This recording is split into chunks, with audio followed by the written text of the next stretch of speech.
नमस्कार दोस्तों, स्वागत है आपका मेरे चैनल कॉमिक्स लाइफ में। शुरू करते हैं मनोज कॉमिक्स की एक मज़ेदार कॉमिक्स, मकड़ी रानी और चमत्कारी चोर पार्ट 2। जब मेरी आंख खुली, ओह अंधेरा हो रहा है। कमबख्तों ने मुझे जगाया भी नहीं। मैंने अपने साथियों की तलाश में नजरें दौड़ाई, पर मुझे दूर दूर तक कोई नजर नहीं आया। लगता है उल्लू बना गए, यहाँ मुझे अकेला छोड़ गए। अब क्या करूं? मैं मन ही मन उन्हें कोसता हुआ पैदल ही मेन रोड की ओर चल पड़ा। कोई बात नहीं बच्चों, मेरा भी मौका आएगा, तब ऐसा मजा चखाऊंगा कि नानी याद आ जाएगी। लेकिन मैं अभी कुछ ही दूरी तय कर पाया था कि आई, इस वीराने में कौन चीख रहा है? कहीं भूत? अगले ही पल भूत भूत बचाओ! तभी मेरा पैर एक पत्थर से टकराया। आई! लेकिन दहशत मुझ पर इस कदर हावी थी कि मैं चोट की परवाह किए बगैर फौरन उठकर खड़ा हो गया। तभी मेरी नज़र सामने एक चबूतरे पर पड़ी। शायद किसी फकीर की कब्र है। जरूर इस फकीर की आत्मा ही यहाँ भटक रही होगी। डर के मारे मेरा जिस्म जैसे पत्थर हो गया था। मैं चाहकर भी अपनी जगह से हिल नहीं पा रहा था। दीन तू, दयाल तू, आई बला को टाल तू, महावीर जब नाम सुनावे, भूत पिशाच निकट ना आवे।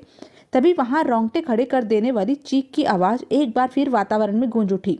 फिर वही चीख। हाय, आज मेरी खैर नहीं। फकीर का भूत मुझे जिंदा नहीं छोड़ेगा। और फिर मैं अपना पूरा साहस बटोरकर ऐसे भागा कि पलट कर नहीं देखा। मेरे पापा की तौबा, आइंदा पिकनिक का ख्याल भी जो दिल में लाऊं। फिर सड़क पर पहुंचकर ही मैंने दम लिया। और तभी तुम्हें हमारी मोटरसाइकिल अपनी ओर आती नजर आई। क्यों? हाँ, अगर इस समय तुम लोग मुझे ना मिलते तो मेरा दम निकल चुका होता।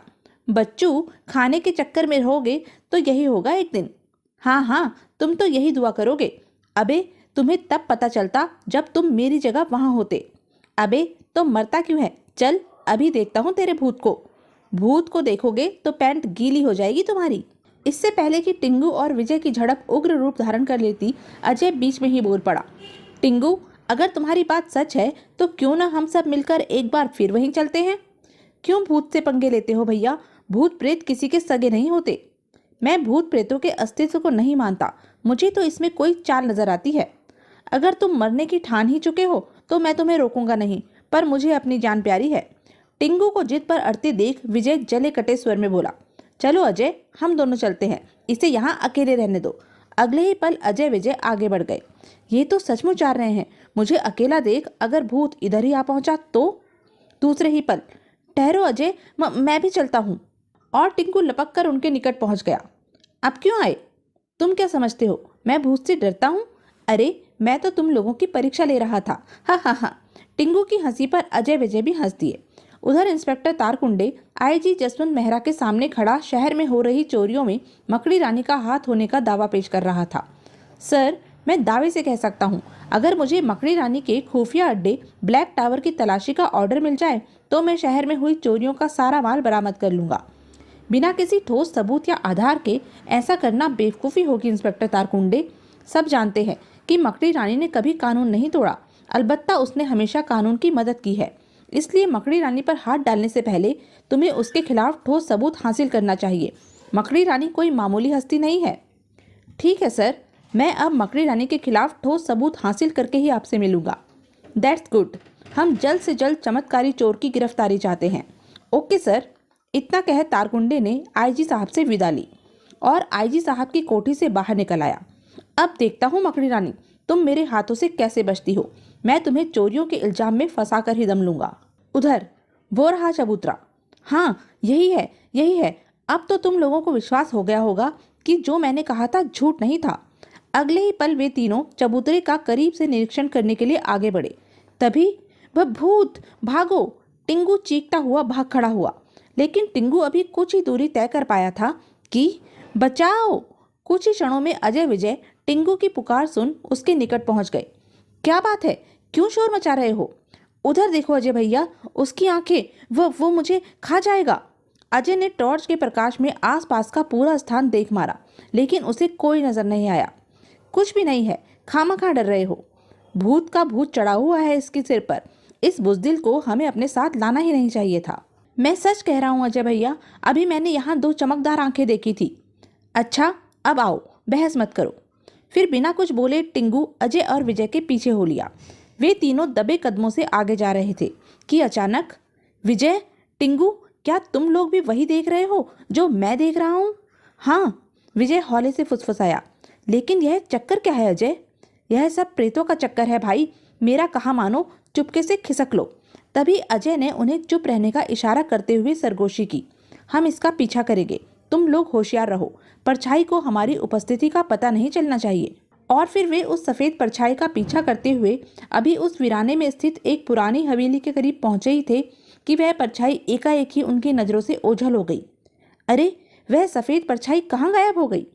जरूर उस हवेली में जाने का कोई गुप्त रास्ता आसपास मौजूद है। चलो चलकर देखते हैं। वे तीनों सतर्क कदमों से हवेली की तरफ बढ़ गए, लेकिन अभी वे कुछ ही दूर गए थे कि अचानक टिंगू की नजर जमीन पर पड़ी चमकती हुई किसी चीज पर पड़ गई। यह चमकती हुई चीज क्या हो सकती है? फिर जैसे ही टिंगू ने उस चमकदार चीज का निरीक्षण किया, वह खुशी के मारे उछल पड़ा। यह तो हीरा है। क्या? लेकिन यह हीरा यहाँ कैसे आया? यह हम बाद में सोचेंगे, फिलहाल इसे जेब में रखो और आगे बढ़ो। अब यह जानना बहुत ही जरूरी हो गया है कि इस हवेली में कौन रहता है। अजय का निर्देश मिलते ही टिंगू ने हीरा अपनी जेब के हवाले किया और विजय के साथ अजय के पीछे चल पड़ा। लेकिन जैसे ही वे हवेली का फाटक पार कर अंदर पहुंचे, कौन हो तुम लोग? बिना इजाजत अंदर कैसे आए? हम राह भूल गए हैं, अगर आज की रात यहाँ ठहरने की जगह मिल जाए तो बड़ी मेहरबानी होगी। भाग जाओ, मुझे यहाँ किसी को ठहराने की इजाजत नहीं है। मैं यहाँ अकेला रहता हूँ, हवेली की देखभाल करता हूँ। ठीक है, अगर तुम हमें ठहरने नहीं देना चाहते तो हम चले जाते हैं। इतना कह अजय अपने साथियों के साथ वापस लौट पड़ा और लगभग आधे घंटे बाद अजय विजय और टिंगू को अपने पीछे मोटरसाइकिल पर बिठाए वापस शहर की तरफ लौट रहा था। जो कुछ हमने देखा और सुना उसकी खबर दीदी को देना बहुत जरूरी है। तो ठीक है, पहले ब्लैक टावर चलो। लेकिन मकड़ी दीदी तो वहाँ नहीं है। हम अपनी रिपोर्ट टेप कर देंगे। अगर सुबह तक मकड़ी दीदी की तरफ से कोई आदेश नहीं मिला तो हम आगे की कार्यवाही खुद निर्धारित करेंगे। ठीक है। लेकिन जैसे ही वे ब्लैक टावर के कॉन्फ्रेंस हॉल में पहुंचे, आओ दोस्तों, मैं तुम्हारा ही इंतजार कर रही थी। दीदी आप? तुरंत ही अजय ने दिन भर की रिपोर्ट का ब्यौरा देते हुए टिंगू को हीरा मकड़ी रानी के सुपुर्द करने को कहा। हीरे का निरीक्षण करने के बाद मकड़ी रानी गंभीर स्वर में बोली, तुम लोगों की सफलता काबिले तारीफ है। कल सुबह तुम लोग यह हीरा लेकर ज्वेलर्स गुलाब राय के पास पहुंचो। गुलाब राय की प्रतिक्रिया देखकर तुम लोग आगे की कार्यवाही खुद निर्धारित करोगे। अब हमारी मुलाकात जल्दी ही ना हो पाएगी, लेकिन आपकी सलाह लिए बगैर? तुम लोगों को अपना रास्ता खुद चुनना होगा। यह चुनौती तुम लोगों को भी स्वीकार करनी ही पड़ेगी। फिर भी जरूरत पड़ने पर तुम मुझे अपने ही करीब पाओगे। फिर मकड़ी रानी से विदा ले अजय विजय और टिंगू अपने घरों को लौट पड़े। अगले दिन सुबह ठीक 10 बजे तीनों मित्र ज्वेलर्स गुलाब राय की कोठी में जा पहुंचे। सेठ जी, हमने चमत्कारी चोर को पकड़ने का बीड़ा उठाया है, लेकिन इस काम में हमें आपकी मदद की जरूरत है। मैं तो बर्बाद हो गया बच्चों, मैं तुम्हारी क्या मदद कर सकता हूँ? तब अजय हीरा निकालकर सेठ गुलाब राय के हाथ में थमाते हुए बोला, सिर्फ आप इतना बता दीजिए कि इस हीरे की क्या कीमत होगी। यह हीरा तुम्हें कहाँ से मिला? हीरे को देखते ही गुलाब राय उछलकर खड़ा हो गया। यह उन 10 कीमती हीरों में से एक है जो कल रात मेरी दुकान से चोरी हो गए थे। इस एक हीरे की कीमत 1 लाख रुपए है। गुड, आपने हमारी मुश्किल आसान कर दी। बहुत जल्द आपकी दुकान से चोरी गए हीरे और आभूषण आपको वापस मिल जाएंगे। लेकिन कैसे? विजय उस हीरे के मिलने के संबंध में सेठ गुलाब राय को विस्तार से बताते हुए बोला, मुझे पूरा विश्वास है कि वह हवेली चमत्कारी चोर का खुफिया अड्डा है। बहुत जल्द हम उसके अड्डे में घुसकर उसकी असलियत का पता लगा लेंगे। लेकिन वादा कीजिए, तब तक आप अपनी जुबान बंद रखेंगे। हमारी बातचीत का जिक्र पुलिस से भी नहीं करेंगे। ठीक है, मैं वादा करता हूँ। सेठ गुलाब राय से मुंह बंद रखने का वचन ले अजय विजय और टिंगू चले गए। उनके जाते ही अचानक गुलाब राय बेचैन हो उठा। ये लड़के भला चमत्कारी चोर को क्या पकड़ेंगे? मुझे इनकी बातों पर भरोसा नहीं करना चाहिए। मुझे तुरंत पुलिस को खबर देनी चाहिए। अगले ही पल वह फोन पर इंस्पेक्टर तारकुंडे को समस्त जानकारी देकर बोला, मुझे तो वे छोकरे चालबाज नजर आए इंस्पेक्टर जी। कहीं मेरा माल खुद ही ना हजम कर जाए। जल्दी कुछ कीजिए। घबराइए नहीं सेठ जी, अच्छा हुआ आपने मुझे खबर कर दी। अब देखता हूँ वे छोकरे कैसे आपका माल हजम करते हैं। बड़ी मेहरबानी होगी जी। इंस्पेक्टर तारकुंडे रिसीवर क्रेडिट पर रखते हुए बुदबुदा उठा। तो यह बात है, मेरा ही पूत मुझे ही ऊँट बना गया। कुछ भी नहीं बताया मुझे।